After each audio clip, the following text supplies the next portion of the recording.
9 তারিখ থেকে আপনাদের পূজা শুরু, তাই না? আচ্ছা, আমি প্রথমে আমাকে বলেন, এখন পর্যন্ত এখানে সবাই কি উপস্থিত আছেন? কম বেশ সব ইউনিয়নের সব পূজা মন্ডল এখনো সিসিটিভি লাগান নাই, তাই না? একটা কথা বলি আপনাকে, আপনি যদি এটা পূজা বাদ দেন, আমাদের কিন্তু নর্মাল বাসা বাড়িতেও সিসিটিভি থাকে, কারণ এখন এইটা হচ্ছে প্রমাণের যুগ। সবার কাছে একটা ফোন আছে, কেউ কোনো ঝামেলা হলে ফোনে ভিডিও করে, যেটা আমাদের এভিডেন্সে সাহায্য করে। আপনি ক্লেম করতেছেন যে স্যার আমার এখানে অনেক গ্যাঞ্জাম হয়েছে, এই হয়েছে সেই হয়েছে, বাট আপনার কাছে কোনো প্রমাণ নাই। এখন আপনি সত্য বলতেছেন না যার নামে আপনি অ্যালিগেশন আনতেছেন সে সত্য বলতেছে? আমার কি বোঝার কোনো উপায় আছে? তার মানে আপনাকে প্রমাণের জন্য 100% সিসিটিভি লাগাতে হবে। এবং আমরা কালকের দিন আপনাদেরকে সময় দিচ্ছি, আজকে এবং কালকে, পরশুদিন থেকে আমরা খুবই কড়া এবং জোর নিরাপত্তার জন্য আমরা আমাদের টহল কার্যক্রম স্টার্ট করব। আমার কথা বোঝা গেছে? এই টহল কার্যক্রমে আমরা আপনাদের এই সমস্ত জিনিসগুলা খুব সিরিয়াসলি দেখব। আমরা এই সমস্ত জিনিসের সাথে কোনো রকমের কোনো আপোষ করব না। ক্লিয়ার? যদি আপনারা আমার কথা রেসপন্ড না করেন তাহলে আমি বুঝবো আপনারা ঘুমায় আছেন। কেউ কি ঘুমায় আছেন নাকি? বাইরে পরিবেশটা সুন্দর। আচ্ছা, পরবর্তী,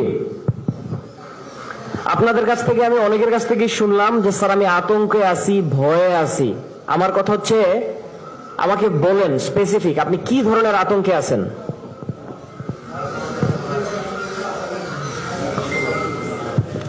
আপনি যে বললেন যে স্যার আমি আতঙ্কে আছি, আমি ভয় পাচ্ছি, আমাকে জানান যে কি আতঙ্কে আছেন আর কি ভয় পাচ্ছেন। আতঙ্কের ধরন বা ভয়ের ধরন আমাকে কিন্তু জানতে হবে। আপনি যদি আপনার রোগের ধরন বা রোগের নাম বলতে না পারেন, আমি কিন্তু ওষুধ বলতে পারবো না। বুঝতে পারছেন কি বলছি? খুব ইম্পর্টেন্ট। আপনি আমাকে বলেন কি আতঙ্কে আছেন, কি ভয় পাচ্ছেন, আমাকে আতঙ্কের ধরন বলেন। যে কেউ, আপনারা যদি কেউ না বলেন তাহলে আমি ভাববো যে আপনারা সব ওকে। আপনারা কিন্তু, উনি বলল যে আশেপাশের এলাকায় ভাঙচুর হয়েছে, এই জন্য উনি একটু ভয়ে আছে। এ বাদ দিয়ে কিন্তু কেউ বলতে পারেন না এখনো যে স্পেসিফিক যে স্যার আমি এই ধরনের ভয়ে আশঙ্কা করতেছি। বলেন।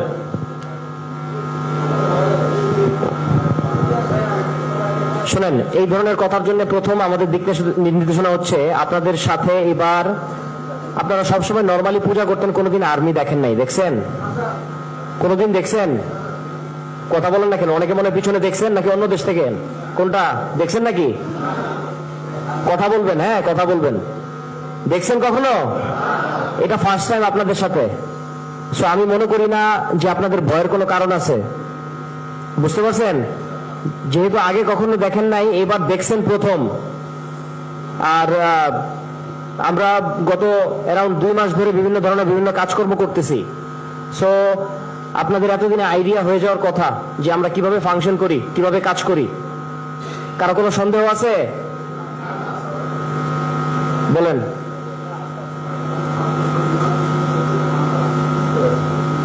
একটু জোরে বললে ভালো হয়। কয়েকটা 5 তারিখ থেকে ধরেন, আমি বলবো সেপ্টেম্বর মাসের 1 তারিখ পর্যন্ত একটা নাজুক সময় গেছে। আপনারা তো বিশ্বাস করেন, তাই না? খুবই একটা নাজুক সময় গেছে। যাই হোক, আমরা ওই সময়টা অতিক্রম করছি। ওই সময়ের পরবর্তী সেপ্টেম্বর মাস ধরেন, আমরা যদি ধরি প্রথম 15 দিন সেটার রেশ গেছে, পরবর্তী 15 দিন আমরা রিকভার করছি, অর্থাৎ আমরা পুনর্গঠন করছি। এখন অক্টোবর মাস চলতেছে, আবার 9 তারিখ থেকে পূজাও স্টার্ট। এতদিনে কিন্তু আমরা রিকভার করে মোটামুটি আবার শক্ত জায়গায় দাঁড়ায় গেছি, তাই না? ওকে, সো আপনাদেরকে আমি আশ্বস্ত করতে চাই এই বলে যে আপনাদের ভয়ের কোনো কারণ নাই। এবং আপনাদের মধ্যে সব থেকে ভালো জিনিস যেটা আমি ইউনের কাছ থেকে শুনেছি, যে আপনারা কেউই এমন নাই যে আমি 119টা পূজা মণ্ডপ, আমি আজকে পূজা করব না, এটাই পূজা করব না। আপনাদের মধ্যে এমন কেউ নাই, সবাই পূজা করবেন, আপনাদের ইচ্ছা। আপনার ধর্ম আপনি অবশ্যই পালন করবেন, কেউ আপনাকে না করতেছে না। আমার কনসার্ন হচ্ছে আপনার ধর্ম আপনি পালন করবেন। কেউ যদি আপনাকে না করে, বাধা দেয়, যদি বলে আপনি করতে পারবেন না, দেন আপনি জাস্ট আমাদেরকে জানাবেন যে আমাকে এভাবে দিচ্ছে না, আমাকে করতে দিচ্ছে না। আপনার কোনো কিছু করার দরকার নাই। আমার কথা বুঝতে পারছেন? আপনার এইটুকু কাজ, আমাকে এভাবে এভাবে বলা হয়েছে, আমাকে বলছে আমাকে পূজা করতে দিবে না, বাকি যা আছে সেটা আমরা করব, যেভাবে করার আমরা সেভাবে করব। আপনাদের ভয়ের কোনো কারণ নাই। আপনারা সবাই সহযোগিতা চাচ্ছেন, সহযোগিতা আমরা অবশ্যই করব, কোনো সমস্যা নাই। বাট সহযোগিতা আগে নিজেকে নিজের করতে হবে। প্রত্যেকটা ফ্যামিলিতে একটা করে পুরুষ থাকে।